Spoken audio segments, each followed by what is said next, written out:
Hello, so in this video I wanted to do a little bit more work with standard form, showing you how you can graph it using either method, and just really noticing connections between those different methods. So we'll use as our example in this video, let's just try negative 2x plus 5y is equal to 20. So there's two methods for dealing with these standard form equations, and one method is to find 2 points and connect them. I usually do the intercepts. And another method is to find the slope-intercept form of the equation and graph it that way.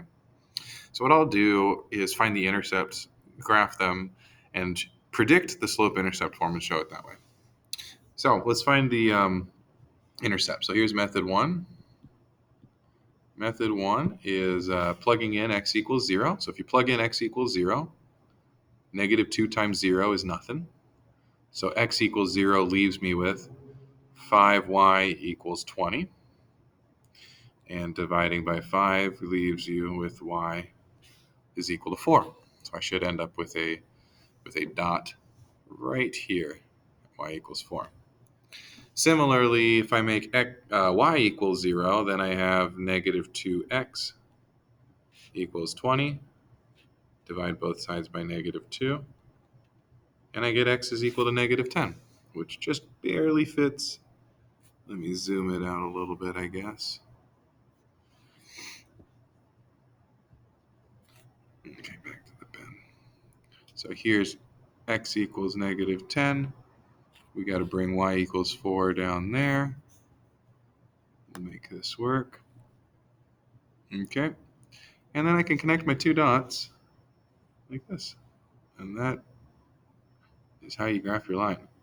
If you know something is a straight line, then you only need two dots.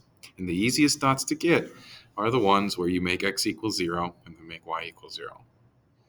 Now, looking at this picture, you should be able to get the slope-intercept form of the equation. So I want you to think about that while you're watching. What is the slope? What is the y-intercept? Could you write the y equals mx plus b? And while you're thinking about that, I will convert this standard form equation into slope-intercept form. In slope-intercept form, y equals mx plus b has y by itself on the left side. So we want to get everything else to the right side of the equation. Let's add 2x to both sides. Negative and positive cancel, so you have 5y equals 2x plus 20. And then you divide both sides by 5. And you can see that we have y equals 2/5 x plus 4.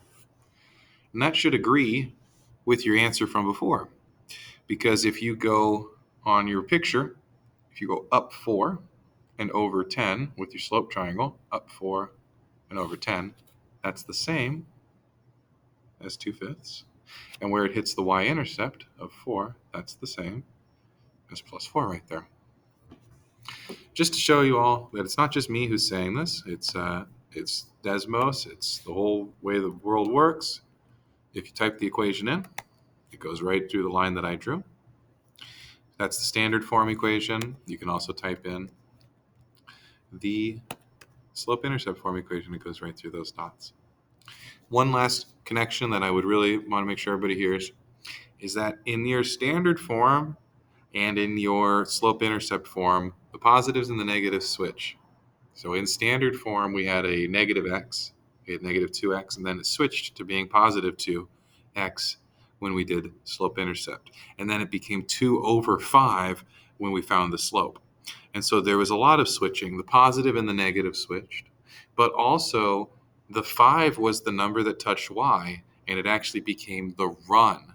And a lot of people, I would think, just learning this for the first time, I would think that the 5 is the rise because it touches y. But it doesn't work that way because when you solve for y, you divide by 5. And when you divide by 5, it becomes the number on the bottom. It's the run. And so please make sure that you are using one of these methods to graph standard form. Either find your x and y intercepts or any other points, that's method 1, or convert it to slope-intercept form, that's method 2. Don't just look at it and try to go down 2 over 5. That will give you a very wrong graph. Okay, thanks for watching. Please ask for any questions, and I'll make more videos or explain.